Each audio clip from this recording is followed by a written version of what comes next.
All right, what is up, everyone? Happy early Sunday morning, and welcome to Bounty Hunt, a Youtini Network podcast where we hunt down all the extra content in the Star Wars universe.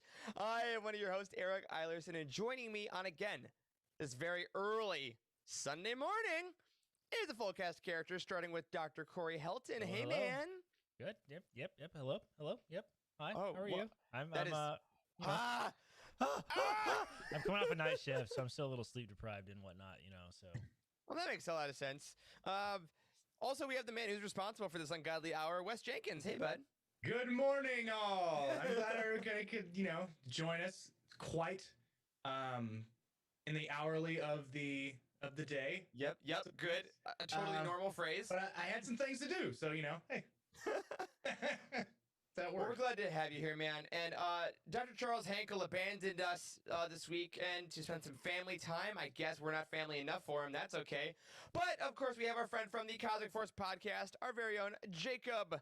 It's Bausch, right? I always say that wrong. So no. Well, okay, my Twitter handle is... name? My last name is Bosch, but my Twitter handle is Bausch because I like puns. Because of the bounty. Yeah. Okay. Jacob's here. Hey, buddy. Hello, how's it going? How are you? That's what I heard. Bausch is correct. All right, let's go with that. Oh, yeah, sure, whatever. Botch. Well, everyone, once we have that out of the way, welcome to Bounty Hunt. This is the show where we are going to tackle episodes of The Bad Batch. Today we're talking about Bad Batch Season 1, Episode 11, Devil's Deal. Full spoiler warning right now. We're going to be talking about what happens in the episode. We're going to discuss our thoughts about it, how it relates to the show as a whole, all kind of good stuff like that. So if you have not watched the episode, take this chance to pause, go and watch it, unless you want to be fully spoiled. You've been warned. I feel good about that. I don't feel any guilt anymore. So, good, right? It's a good way to live. All right, on this week's episode of The Bad Batch, we open up on Ryloth as Admiral Rampart and Senator Freeta, #TheWorst, enlist the help of Cham and Eleni Syndulla in convincing the citizens of Ryloth to accept the Empire's occupation. Meanwhile, a young Hera Syndulla and her trusty droid Chopper spy on the Imperial refinery the Empire is building on the orders of Gobi Glee, a freedom fighter that used to work with the Syndullas. Hera and Chopper are discovered, and despite her promising her parents that she won't spy again, Hera immediately takes off with Gobi on a supply run to Ryloth's moon because he promises she'll be able to fly. Unfortunately, Crosshair plants a tracker on the ship as they fly away. Once Hera and Gobi are on the moon, they meet up with the Bad Batch, who are transporting weapons for Sid. While Gobi and the Batch discuss the weapons, Hera is given a tour of their ship by Omega, and the two strike up a little friendship. After the deal is done, the Twi'leks head back to Ryloth and are immediately shot down and arrested for treason. Cham and Eleni hear about their daughter's fate and then immediately attack the convoy transporting the prisoners. While they are initially successful in rescuing their daughter, Crosshair secretly snipes Senator Ta as the Imperial reinforcements show up. Hera escapes, and Admiral Rampart arrests the Syndullas for the attempted assassination of the senator. All right, boys. So as we always do, let's go around and give a basic 1 to 10, maybe a couple initial thoughts. Jacob, as our guest this week, you go first. 1 to 10. Yeah, I'm actually going to go pretty high. I'm going to give it a 9. I know it didn't have as much Bad Batch as some people were looking for, but think back to the Clone Wars. Not every episode is about Anakin, Ahsoka, and Obi-Wan. You got to get a little bit of variation there, and I don't know. I love these characters, so yeah, I give it a 9. Very solid. Wesley? I give it an 8.5. Solid. Yeah, I really like seeing the story of the Syndullas, about how Chibi started with the rebels, and we don't know that for sure, so we still have some gaps to fill in there. But yeah, I was excited to see the Syndullas, because when they first moved over and said, hey, "What do you think, Syndulla?" I was like, "Damn, Hera's old in this," but Yeah, but yeah, I really enjoyed it. Awesome. Corey, how about you, dude? I will also give this an 8.5. We're going to talk a little bit about kind of our thinking about was this a bit of a filler episode? Was it like a little bit forced cameo stuff? We can talk about some of those types of things. But I think overall, just straight up as a TV production, I enjoyed the episode for sure. I think I'll give it an 8.5 for sure. Solid. I will end up saying I'll go like 9.3. I really liked this episode, and like y'all are saying, I obviously love Hera. As you hear me and Charlie talk about on the Ghost Crew show a lot. Massive love for the Syndulas. I love that they were brought in organically, but also I agree, Corey. I think this was just a really well-made episode of television. I think just story structure, visuals, like everything we love about the Bad Batch, I think it brought in spades. So let's jump right into it. Actually, let's start off with the Syndulas, because obviously the big spoilers on Twitter, which by the way, y'all, including the official Star Wars and Bad Batch Twitter accounts, y'all need to chill on maybe posting visuals the day the episode drops, like before West Coast is awake. Yeah, the official Twitter account posted like a little teaser clip at like 11 a.m. Central. So like West Coasters, some of them were awake, some of them hadn't watched it yet. Like, chill out. But I know the episode. I know the episode is like about the Syndulas and stuff, but like that was not necessary to show that was in the clip. I mean, they should have done some screenshots of like Bad Batch. I mean, maybe they on the moon. Show them on the moon. Maybe they're like trying to get people from like Rebels and stuff to watch it, I guess. But wait till Monday. You know, that's the international spoiler thing. You know, you can wait. I know, it's goofy. Weird. But obviously the Syndulas were the main kind of focus of the chat online. So I'm just gonna ask you guys, just kind of overall, how was it seeing the Syndulas again? I mean, specifically Hera and Chopper, honestly, but the whole family, how was it seeing them in this show? I didn't mind it. I thought it was good. Like, I mean, let's just talk about the elephant in the room, okay? Let's talk about the elephant in the room, which is that a little bit of the feedback that we have gotten both internally in Slack and in our Discord and kind of just the internet Star Wars community. General discourse? Yes, has been that like maybe, you know, I think it was Charles that said that maybe it makes the universe feel kind of small, right? When they just like, they do these episodes that have characters that we know and love, and then like, it felt like Bad Batch was just an afterthought in this episode. Like they wanted to tell, you know, the Syndulla story, and then they're like, oh shit, we have to add in Bad Batch. That's what this TV show is, right? So like, and it felt, you know, I can get behind that a little bit of like, you know, it does seem like everybody just assumes that it's Dave Filoni's doing, but like it does seem like story productions that Filoni is on tend to go a certain way. I mean, he has characters and stuff that he likes, and the teams that he work with, they have characters that they like, and you know, it's almost becoming too predictable. I think maybe that like these characters are going to show up. If Filoni's on a project, it's going to have somebody from Rebels in it. Like it's just not really an option. And maybe the argument against that is like, well, these are main characters, and so I don't know. It did feel somewhat out of place. This episode does to me. We also don't know like where this is going, right? We've seen on last episode that they saw little inklings of rebellion, of not going along with the Empire. So maybe this is, yes, it's a side story, I guess, from the Bad Batch story as a whole, but maybe this is circle back around to these different factions all becoming a rebel cell. I mean, I feel like that has to be a setup for like a two-parter episode where the Bad Batch come in and save them next episode anyways. Sure. But yeah, I mean, there's been some leaked titles, I think, for all the rest of the episodes except the finale, and I only looked at the next one, and it is like Rescue on Ryloth or something. Like, it is a part 2.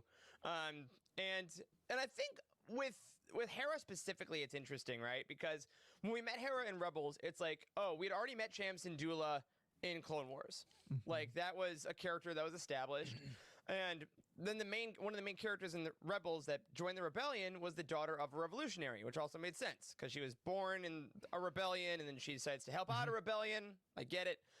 And then I think Bad Batch works specifically because Cham was such a prominent rebel leader in the Clone Wars to tell a story of one of the leaders like doing that thing that we've been talking about, which is getting used to the Empire, right? We wanted to see how the Clone Wars leaders like deal with the Empire, and the Empire slowly takes over and stuff. What better character to show that than the uber revolutionary Cham Syndulla? Yeah. For a second, like giving into the Empire, And then timeline-wise, of course, Hera would be around because she was a child. And then having Cham's kind of reckoning with the Empire be them trying to chase off his daughter and then frame him for assassination, I think really held a lot more weight than if it would have been like a random planet. So while I agree, I get the smaller, like the galaxy is a little smaller here. Like, sure, also like Rey and Finn got taken by Han Solo in the middle of space in Force Awakens. Like, that's the most, I think Star Wars is kind of full of astronomically unlikely things, but also it's a galactic story, and realistically, no one would ever meet anyone ever. Yeah, I mean, I feel like they could have maybe framed the episode a little better, because it definitely felt like we were telling the story from the perspective of the Syndulas, and like, and then right in the middle of the episode, Bad Batch just like shows up and like, oh yeah, here's 2 very small boxes of weapons. Here you go. Like it's like, I don't know. It definitely felt to me like, oh shit, we have to put Bad Batch in the episode, and like I don't know why we didn't start the episode with Bad Batch and like, oh hey, there's this mission, they got to get weapons, and I don't know. I don't know. It just felt feel a little bit out of place to me, a little bit, which is fine. I mean, it's fine. It's good. But wasn't it fun to see Hera talking to Chopper the way she talks to Chopper in Rebels? I mean, that's so cool. The episode, I think in general, like the story they told was fantastic, and I loved getting like the animation style of all these Rebels characters. It was great. Yeah. So let's go to that part of it now. So that's the elephant in the room. If that's your thought, that's why we talk about kind of how we get around it mentally. But now let's talk about the actual episode. Yeah. So seeing Hera and Chopper, seeing the Y-wing that Chopper crashed in, right? Like, how did you guys like seeing? Let's talk animation specifically, Corey. That's a great point. Seeing Hera and Chopper in Clone Wars animation. I loved it. Bad Batch animation. I loved it. It's really cool. They look good. I mean, well, I mean, it's not. Chopper didn't really look any different. He looked completely different, unrecognizable. That's fair. That's fair. Yeah, Hera. I mean, the one thing that I did notice throughout this entire episode, I've never noticed in my entire life watching Star Wars, is the difference between female Twi'leks and male Twi'leks. Yeah. Ears for the men, and then my wife pointed that out. Cone-shaped hearing organs on the females. And then like the 5 heads that the males have.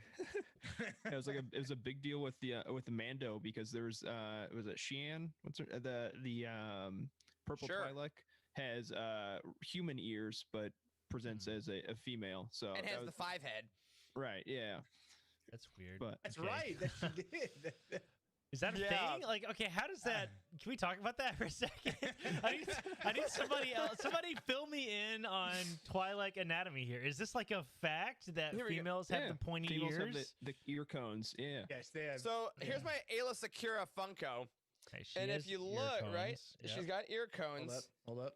Yep, so we go to the side. Yep. Look at that ear cone. Look at that ear cone. That's authentic bounty hunt ear cone action for you there. And it seems in this episode the females always had some kind of like headwear or headdress over their ears. Because I feel like that was the prop that Ayla's the actress wore to like have the ear cones. She must have like worn it like a headband essentially. But yeah, ear cones though. Very cool. So there you go. Welcome to Bounty Hunt. This is the hard hitting analysis you get. Where ear cones make sense. And now Eric's gonna pull out his Load and Great Storm Funko that totally exists for comparison. Rude. You know what? Rude. You're the only one that has one. We welcome you onto our show, and then you just throw me in here. Okay, so here is an article on StarWars.com. Oh boy. On Twilight ear cones? Yes. There's an article on StarWars.com from June 13th, 2016, and it has a screenshot. You know what? Let me just flip over to the screen share. Yeah, let's just look at that. All right, here is the article on StarWars.com. Okay. All right, June 13, 2016. We have the Clone Wars. We have a screenshot from Clone Wars, right? And the third point down here, it says ears are for men only. Okay, that's a little weird. Yes. Okay. Wow. Okay. Ever wonder what Hera Syndulla's got going on under those flight goggles? All right, that sounds a little sketchy. This is strange wording. Yeah. It is. Yeah. Well, I can assure you that as a Twi'lek female, she doesn't have ears. Not ears as we know them anyway. Women have cone-shaped hearing organs that are often chose to cover with some sort of head wrap. Twi'leks in the films like Ayla Secura and Ula had cones made from foam rubbers that were malleable, not unlike real earlobes. The male Twi'leks have slightly elfin ears, but are mostly just like you and I, assuming you're human. Look at all these pictures of Twi'leks with the... And what's that? Yeah, there you go. Oh yeah, Go back up to the top and then Let's There's show the, Ula. Return the, of the the Jedi. different Leku as well. Yeah, it's true. The Leku are all interesting as well. There's different type of Leku, and all right, and what's that character's name from the Mandalorian? Oh, Sheehan? Is it Sheehan? All right, let me just look for this. I want to find this really quick. Is this real? Does she actually have? Yeah. I can't All right, spell all right. it. This guess is not, so. now you get to see what Corey actually does during all these shows. Just Google stuff that we're talking about. That's right. Okay, well, her ears are like covered. Are they covered like this the whole time? Yeah, they're covered. Interesting. I think it was just that it's clearly she does not have cones because Doesn't you have won't be able cones. to have something that hugs the face Maybe. that tightly. Maybe. Well, it does say in this Star Wars episode, and this it says right here they covered them up though. They cover them. Yeah. Okay. All right. Maybe it's not a plot hole, guys. It's I'm sorry I brought this up. My God. Anyway, So there's your- there's your- This is Bad what Batch Bounty Hunt. anatomy. This is what Bounty Hunt is for. All right, deep dives into stupid, obscure stuff like Twilight ears. So that's I'm Twilight just like, Years. oh, if y'all seen that, man, that was me. But yes, that did come up. In fact, when you brought this up earlier, Wes, that we're like, wow, Hera looks older, but no, that was her mom. Yes. And Yeah. when that first happened on screen, my wife actually said like, no, that can't be. Look at her ears. That can't be Hera. Her ears look weird. And I'm like, no, that's how we had this conversation. Like, that's how Twilight ears look. The women. Fantastic. It was funny. So, But also, yeah, is this the I first time also we've seen thought it Hera's was. mom? I'm pretty sure. Maybe. I also think so. thought that it was Hera initially, and I was I like, mean- this is weird. Her animation style Yeah. doesn't look right. Yeah. And I don't know the story behind her mom either. If she's passed away whenever we were watching, I would assume like in the she- I Rebels believe she area. passes. Yeah. Yeah. Yeah, Listen, so- I thought for sure that Crosshair was gonna hit Mom instead of Me too. Me Hey too. man, there's a part 2. Who's Yeah. what sets Cham over the edge against the Empire? Save your nothing nightmares like, for next week. Yeah. I think that might yes, definitely to happen. To answer your question, it was awesome seeing the Syndulas again, getting their story, and honestly, it was all very believable, and Mm-hmm. like I thought the story was really good. Like that's what's crap? What is Dad's name again? Cham. Cham. I always want to call him like Cam for some reason. Cham. Champ. Yeah. Cham Syndulla like desperately wants peace, and like it looks like Yeah. he's really grasping at straws. Like, I mean, did you guys find that it was believable? Because like Mhm. his character in Clone Wars was very much like, you know, by the people for the people of you know, their home planet and stuff. So like, I think, Ryloth. yeah, Yeah. I think a very Yeah. interesting comparison would see him and Saw Gerrera meet up because I feel like they Yeah. start in similar places and diverge greatly over the times from the Clone Wars. It's like they're both like guerrilla fighters fighting for their place occupied, and you know Saw Gerrera goes a little bit more extreme, and Cham's still like relatively hardcore, but he's definitely trying to make peace out of the war at the end. Yeah, because I think Cham is also like for the people of Ryloth, he saw them sacrifice themselves, and then the clones were the good guys, and then the clones won. So I think he's like, "Come on, can we just stop, please? Because my people are dying." Whereas Saw is more like, "You can kill thousands of us, but the cause will never die." Ah! And, listen, like, I you know? I want that TV show of like young-ish Saw Gerrera in his early days against the fighting the Empire, where he like becomes a borderline terrorist. Like, I want that super dark Star Wars shows, and it needs to be called something like Saboteurs. That'd be fantastic. And it's just like That'd be Saw great. Gerrera and his little Just crew, like saboteurs. yes, they're just like killing everybody, just crazy. Like there's that scene in what book was that? Rebel Rising, I think. Where Rebel they, Rising. It's like brutal. yes, Oh my god. the no Russian. Yeah, the no basically- Russian scene, like you remember from Call of Duty, that famous level where you like Yep. you have to shoot up the airport and the guy says no Yep. Russian. That's basically what happens in Star Wars. Except they go to a Exactly party what I was and like they thinking just like machine gun this entire freaking party. Yeah. It's great. It's great. That's what they're So talking that- about in Rogue One, where they're like, Saw Gerrera, he kind of went off the deep end. It's kind of a problem for the rebellion. It's like, well, Yeah. he's just He's killing other people. murdering people, man. So is Gobi Glee? Yeah. Is that Cham's brother? I think so, or like a friend, because he's uncle to Hera, and I Yeah, feel like it's- it's either it's blood very- or like No, I think it's it's like family mom. friend I kinda think it's thing. mom's brother because it says uncle. You call him Yeah. uncle the whole time. But I think Yeah. it's mom's. I don't think it's Cham because he But says he says to Cham like we've been friends for a long Yeah, time. And I'm like, that's you wouldn't say that okay, to your yeah. brother. That makes Yeah. sense. That makes sense. But listen, you little That's kind punk of mean bitch, to bro. say to your brother. Like, yeah. Yeah. Hey, we're friends. Like, we're family. You fool. Exactly. Well, Exactly. and I liked Gobi and Hera's relationship too, because I mean, it's funny knowing Hera as the pilot we do. We're like, oh, she's clearly just flown for forever, and seeing that, oh no, she's not allowed to fly yet. I'm like, oh, right. Like, of course she didn't learn that in the Clone Wars because there was war all the time. Yeah.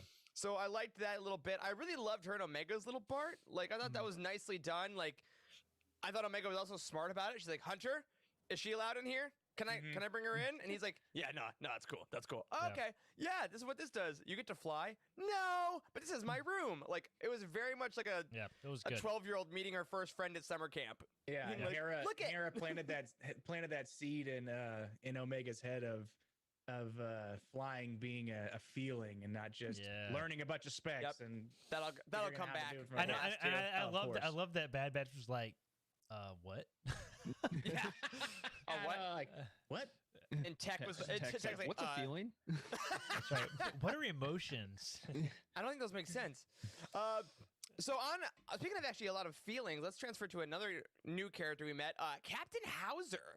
This clone, I thought this guy, for those of you that may have forgotten a little bit, he was the clone captain that was essentially like the mouthpiece of Rampart here. He was the Empire's kind of poster boy on Ryloth. He was giving out orders, and we kind of saw him have some moral issues. Like he was, again, he's been activated, Order 66, we assume, and he was having a little bit of back and forth. So I really, really loved this character, Yeah, and me we too. saw him for like 7 minutes. Like, what's he about? Yeah, really big Yes. fan of the shade of blue on his armor.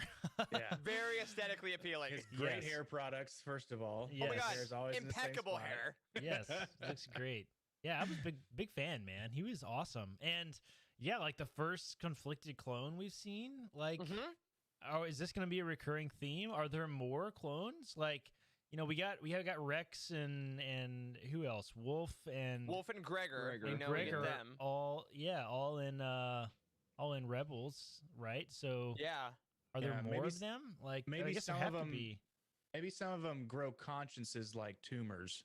There's like, oh my God, we have to Yeah. get that removed from you, or you're not going to be normal. Yeah. Well, and also Order 66, as we know, like was the only order was, you know, kill the Jedi, right? That's what the chip did. And then it's like, well, how much deeper did it get? Was there another order that was kill civilians, or once you get it done, then is it kind of just slowly, you know, letting loose a little bit? Like not all of them are getting shocked like Crosshair. So Yeah. I think Hauser does present an interesting idea. Like, are we going to see, like you're saying, Corey, more clones down the way that join up with the rebels? Are more clones going to retire and kind of leave? Like, weren't there like homes for retired clones? Wasn't that a thing in some book somewhere where they talked about that? Yeah, that sounds like some Legends thing. Yeah, like, Yeah. I don't know. For sure sounds like a Legends There thing. Oh, was- the clones retirement Gary? community book? Not legitimately that, but I do think there were some like programs or something in Legends that helped like clones Okay, and that's stuff. 'Cause Boba Fett got like involved in it somehow in like the Legacy series. I In believe. the VA Right. Yeah. of the clone army. Yeah. Yeah, Of course. I'm excited to see next week to see kind of what Hauser does when he's like, is he tasked with finding Hera? Because he was at the end of this episode, right? Like the girl couldn't have gone far.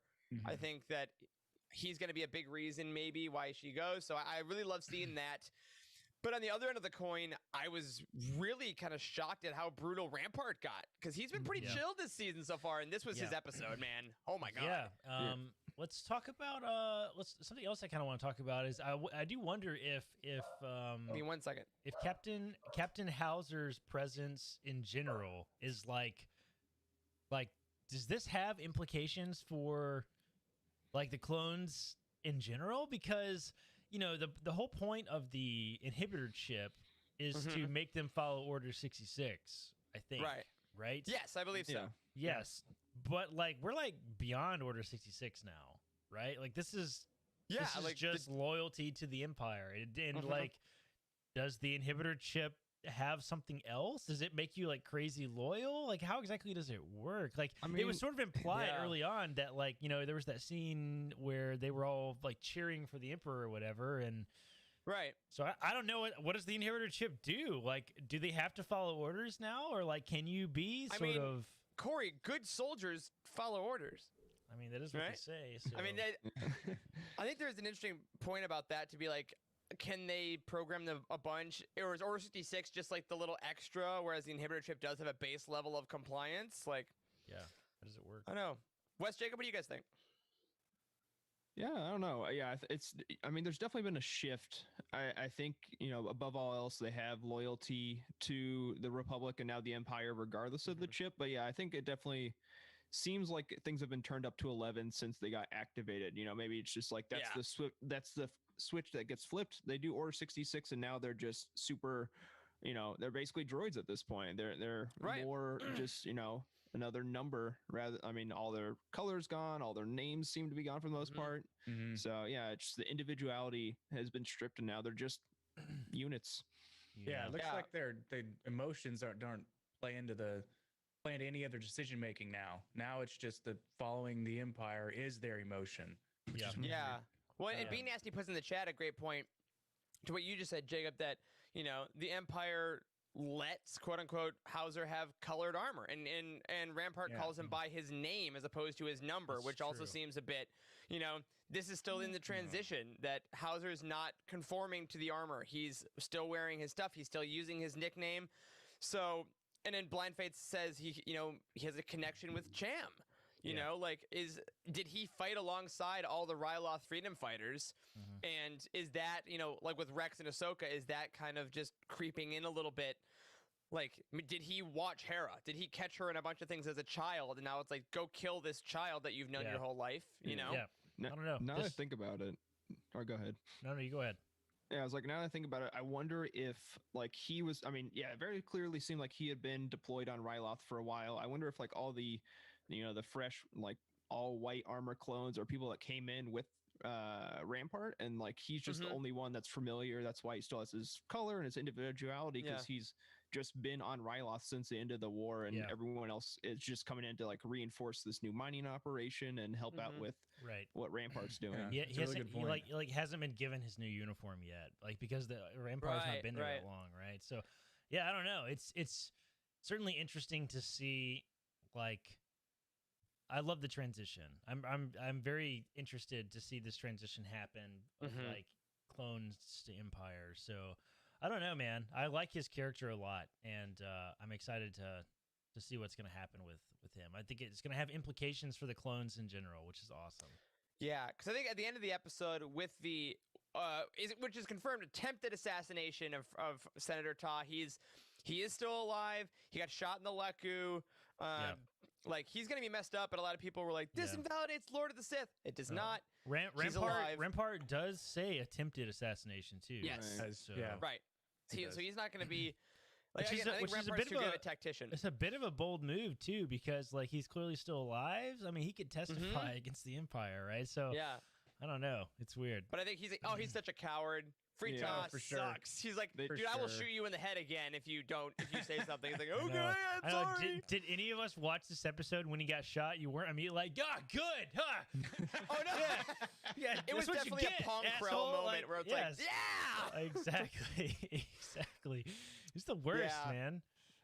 But I think it'll be interesting next week with this assumed part 2 to see kind of how Hauser reacts. Like, he has now seen like Rampart and Crosshair kind of do a little bit of a kind of assassination attempt on Frita. They're framing people he knew as friends. Like, he's really seeing the Empire as the Empire now that is no longer the Republic in any way. And I'm really excited to see kind of, does he team up with Bad Batch? Does he call them back? And does Bad Batch come and get Hera and Hauser off planet? I don't know. It sets up something very exciting, I think. But one other thing I want to bring up, which we bring up every week, but I can't not. Y'all, this was such a pretty episode, especially on that moon. Are you kidding me? The purples and like the planetary colors of everything, and like the visuals of the clouds as they're flying through were just drop dead incredible. Yep. And yeah, I really loved the lighting while they were in the ship with Omega and Hera. It was also beautiful, just like with their faces half lit. I feel like the show can be like a little bit too like dark just from a lighting perspective sometimes. Sure. But just like that more selective use, the like you're getting little hints of the light coming through the ship. That was beautiful. And we say it like every week. It's like they're on a new video game engine, like the brand new one. Yeah, they got Unreal 5 or something. Yeah, I mean, like they're able to make, for sure, they're able to make all these different angles that we've never seen before, and then add all those effects in there. And it's like you're being immersed in a movie, pretty much. Yeah. Like they have that kind of budget, and it's great. Yeah. I really big fan. I mean, we can't harp on that enough. Like, it's such a really good animation style, and I don't know if we think that just because we grew up with Clone Wars, like we've seen how that show has changed, or and we're like, this is good, and now we're like, oh my god, yeah, this is exactly. incredible. It's relative, right? So I mean, it could be that, but something else like kind of related to the visuals. They were on what are those creatures they rode in Mandalorian? The blurgs. The blurgs. Oh, the blurgs. Yeah, they made The an blurgs. appearance this episode. That was cool. They're so dumb. I know. I love them. They're just like, they have no necks. Most impractical vehicles ever. Yeah, They're so They have wonderful. short, stubby little legs. Like, how is that useful to like jump across canyons and stuff? Like, come on. fast Oh, man. twitch muscle fibers. Yeah, dude. Steven in the chat puts a great point. And Corey, I think this would be the Saw Gerrera show you actually want. Making the galaxy better, one less crony senator at a time. A series of Saw Gerrera just assassinating the entire Senate. Just top to bottom, clearing them out. I like it. Would have been Bring it on. amazing. So next week, so we usually don't usually do this, right? And then after we talk about this, Corey, you have one update that we want to tell people about on the website. But next week is officially called Rescue on Ryloth. So, do we think that obviously it's going to be a much more Bad Batch centric episode than this one was? Do you think the Bad Batch are going to get Hera out of the planet? Do you think that we're going to have maybe reclaiming Ryloth a little bit, like maybe either taking out Rampart or kind of giving Cham more power? Like, what do we think's going on here? I don't know, man. I'm afraid of making any too big predictions. I don't know how much. So, what's the Sith book? What's it called? Lord of the Sith? Lords of the Sith. All right. Yes.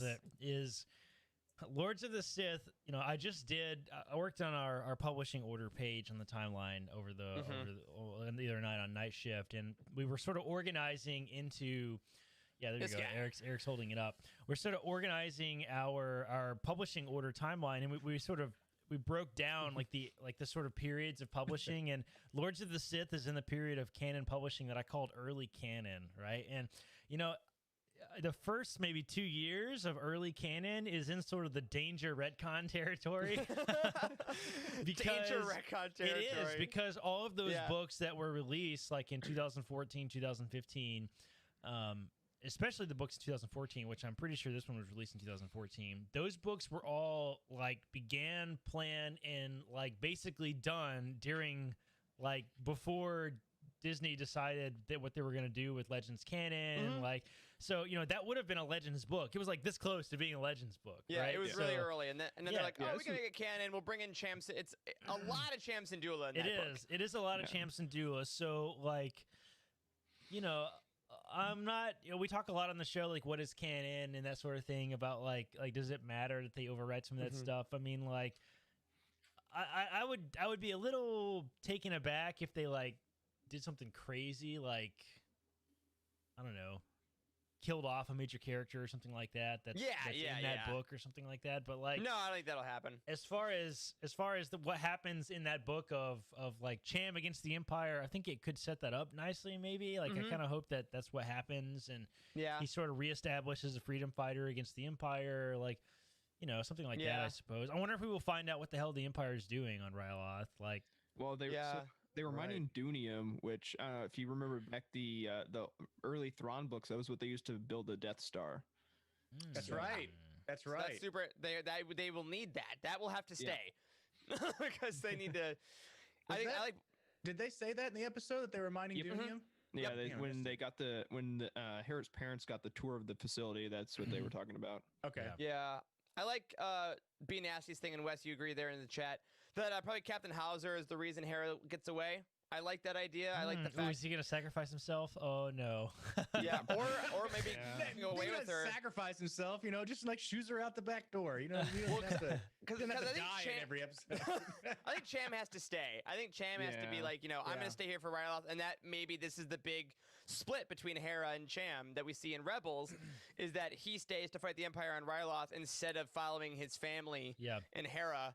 So I think that maybe that's going to be moment. Maybe Mom is going to be like, listen, we have to get off planet. And Cham is like, no, we have to stay and fight. And then they split up and she dies. That's going to be what happens. I think it's likely. I would love Mom not to die.